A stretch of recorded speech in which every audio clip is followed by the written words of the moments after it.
it that we love to make the most insufferable, annoying, and like rude people famous, okay? We love to hate them. And I'm including me in this. I'm just as guilty. But I think this is a conversation I'd love to have. And I don't know, I'm just a random lady with opinions who shares them on the internet for people to hear. So if you want to sit down and hear it, I'm going to just oil my scalp and talk about it. And if you want to stay here with me, that'd be super chill, because we're just going to hang out and talk about how people like Ash Trevino, Molly Rudder, Kristen Whitman, Whitney Wren, all of these people are so well known, even with like smaller platforms, because we love to watch people almost like, I don't want to say fail, because a lot of them are probably doing well, but we just love drama. We just absorb it. And the For You pages and the algorithms promote it. And it's just kind of sad. Oil that everyone always talks about. I don't know if I've tried it before. It's the Miel Rosemary Mint Scalp and Hair Strengthening Oil. Some people say it's really good. Some people say it's not good. I think it depends on your hair texture. Let's find out together, shall we? We already have a lot going on, if you couldn't tell by the roots, the split hair, the fact that some of it's turning green. But we're not talking about that. We're not talking about that right now, okay? This is not a hair video. If you are unfamiliar with any of those names that I just said, you can go search them, okay? But there is this weird pipeline of problematic people who then realize that they got famous for being problematic. There's a Reddit page made for them. And then they are so insanely successful by being kind of a shit. And like people hate them and don't want them to be famous or like relevant or, you know, wealthy, but they end up being that way because we allow it. Like we're the problem. But I think there's some sadistic, sick part of our brains that just love drama. This particular that has recently had a lot of issues is Ash Trevino, which if you don't know who that is, you can go down a rabbit hole, you can look it up on Reddit, but basically she is this person who primarily, I believe her biggest platform is TikTok, and she is 35, I think. She's a mother of two like teenagers, and she just mainly does live. Like that's what her form of content is. She doesn't really post a lot of videos, I don't think. She just goes live. She says some weird stuff, some questionable stuff. She seems like not a good person, especially to her children, and just recently went on a date with like a 19-year-old, and like they live streamed the whole thing, and it was super weird. I think she used a toy offline in one of her videos. She like was like, oh, I have this res tee, and then went off camera, and then you heard listen, and I'm gonna make some parallels to me being a content creator and making content, because it is frustrating, and we're just gonna have an open, honest communication. Because when I tell you, I once had a live taken down because I was out in the field with cows and I was filming while in an open field on a gator and cows were running, got taken down for dangerous acts, couldn't go live for like, I don't even know how long. I tell you, I've had videos taken down because I said the word coochie. I digress. What kills me about this is that woman is so unbelievably successful online, okay? Like literally, I don't know how many followers she has at this current moment, but like she will have 30,000 people in a live. That is absurd. For reference, I have 2.5 million followers on TikTok, okay? I can't get 200 people to hang out with me, because I just be doing shit like this. I just be hanging out. I actually did a little experiment one day where I straight up sat, like I was on live and I started talking like there was something dramatic going on, and like saying stuff like, and then she said this, and like literally, I kid you not, like 50, 60, 70 more people were just like joining. And I'm like, golly, it sucks to see how much not only people love drama and want that and want to consume it, but that like the algorithms promote it. I see people all the time talking about on their like on videos on TikTok or wherever, that they're like, we just want real people. Like I want real influencers. I want real content creators. I'm like, we're here. We just don't get promoted because we do normal stuff. The Reddit snark pages, for me, I understand the premise, but honestly, in my humble opinion, I think that they are more harm than good, and they're just a place.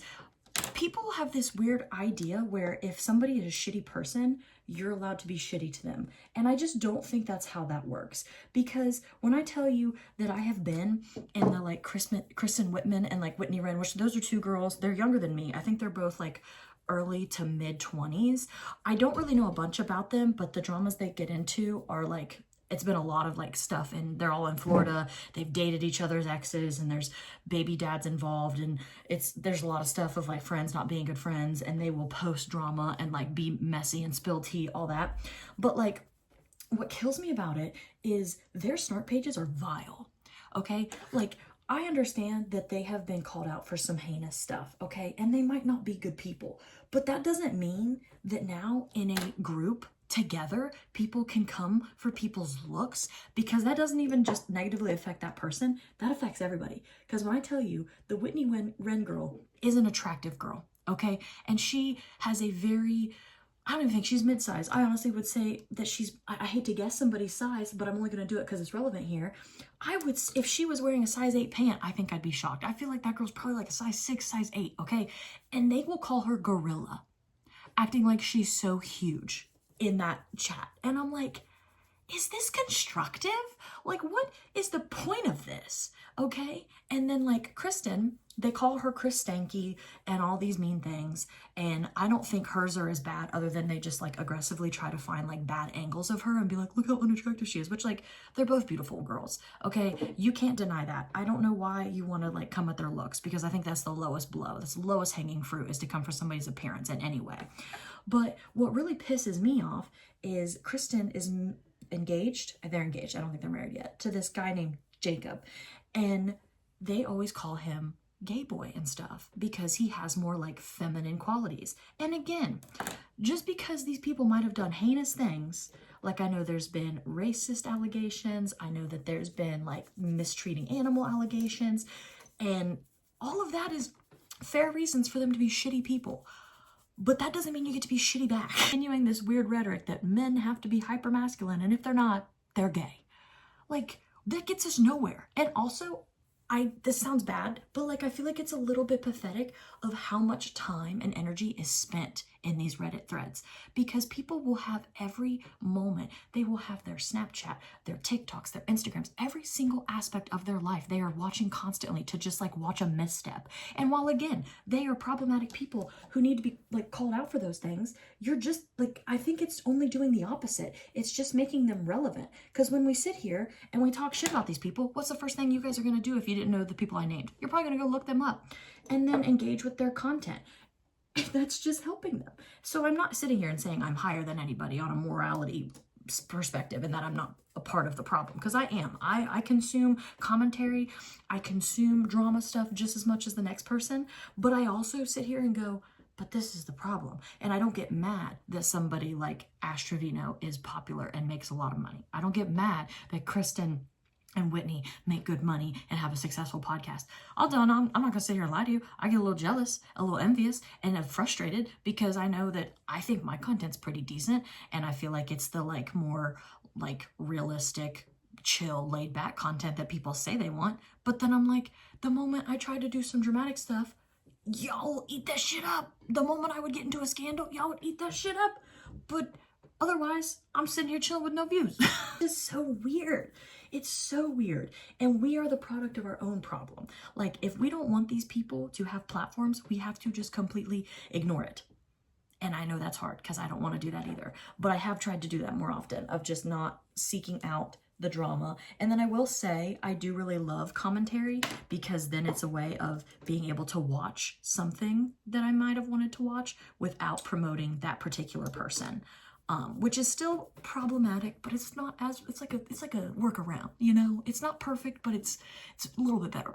Especially with like the TikTok ban, there was such this energy of like, all content creators they suck and they're pieces of shit and they like, you know, this, that, and the third, and I can't wait to see them all like not have a job anymore and everything. And I'm like, you make them famous, you know? Like, you're the reason that content creators have a platform. Any of them. It's because of people.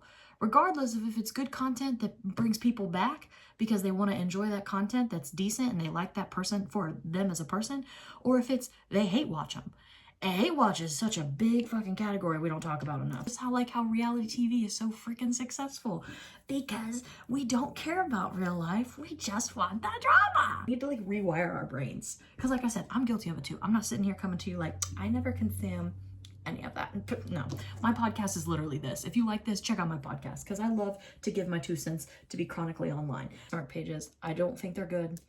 I don't understand them. I think they all should be banned, because I don't think that fighting fire with fire is ever the answer. And I don't think that just because someone else is bad means you get to be bad. In my opinion, the people in those snarks saying those horrible things about those people are no better. That much time and energy on somebody else's life just constantly consuming every aspect of their content to try to catch them in those is also weird. You know what I mean? Like, that's not okay. It's not healthy. Like, I have checked out snark pages as for my own curiosity, genuinely. And it's so, oh God, I just put that right in my ear, and that was a very weird feeling. Because going back to like calling that girl Whitney a gorilla, do you understand other people see that and go, if she's a gorilla, what am I? So even though you're just trying to put her down because you think she's a bad person, which again, she very well may be, you're also being extremely harmful in that same aspect. Does that make it okay? Like, I don't know, like, I'm not fans of any of these people that I'm like talking about and like trying to, you know, protect them or stand up for them. But like, I don't think that's healthy. I don't think so. And while I do consume drama, I don't consume Reddit because that place is wild. That place is lawless. Oh my God. And those snark pages, unhealthy. And they just will pick the weirdest things to be so mad and so passionate about, in my opinion. Like, I don't get it. Like, we're very body positive until we think this girl is a terrible person. Now we can call her a fat gorilla. We're very body positive until this one creator who is not skinny makes content and we don't like it. So now we're going to call her obese and unhealthy and say she needs to lose weight immediately. Like, what are we doing? What are we doing? We're like, oh my God, this Ash Trevino girl, she's like doing these weird lives with children on live, doing inappropriate things, but we will consume all the people talking about her and we'll go watch the live because we want to be part of the train wreck. What are we doing? I have a solution. So honestly, like, I'm not sitting here saying like, you need to stop consuming all of the drama content that you enjoy or, you know, whatever, because I think commentary YouTube is one of the best genres. And I think there is a way to talk about things. But I also think that like, there's a way we go too far to where now all the algorithms, all they want is that. Reddit, I don't mess with. And like, Reddit has good aspects, but those snark pages, I don't think there should be a single one allowed because the amount, like, it's so funny too, because like the first rule of all of them will be no hater bullying. That's all this was built on. Be so for real with me. Be so for real with me. Y'all pick the worst photo of that person as the profile picture of the group. And you want to be like, no hate, no shade. We don't keep usernames. Y'all, this is a Mean Girls Club, and you can't tell me any different. Y'all got too much time on your hands. Leave these people alone. If you want them to not be relevant, stop. You have to be following them and have notifications on to get those, like, to have that information as quick as y'all do and to screen record it. That supports them. Those are views. Those are, you know, followers. Like, what are we doing? Did any of this make sense? I don't know. Just a lady coming to you looking like a greased up pig with opinions, and if you want to hear them, that's cool. If not, that's totally valid. So if you want to stick around for random videos from me, you can subscribe and hang out, or you can check my other socials. But if not, I'm just glad you hung around for this one, and feel free to give me your opinion in the comments because that's what the internet is for. It is for sharing your opinion, even if we don't agree, or even if you want to be rude. You have that ability and that right. You have that free will. So thank you so much for being here and hanging out. I really appreciate it. I hope you have a fantastic rest of your day, night, week, year, wherever the heck you're at when you're listening to this, and I'll hopefully catch you in the next video. Bye.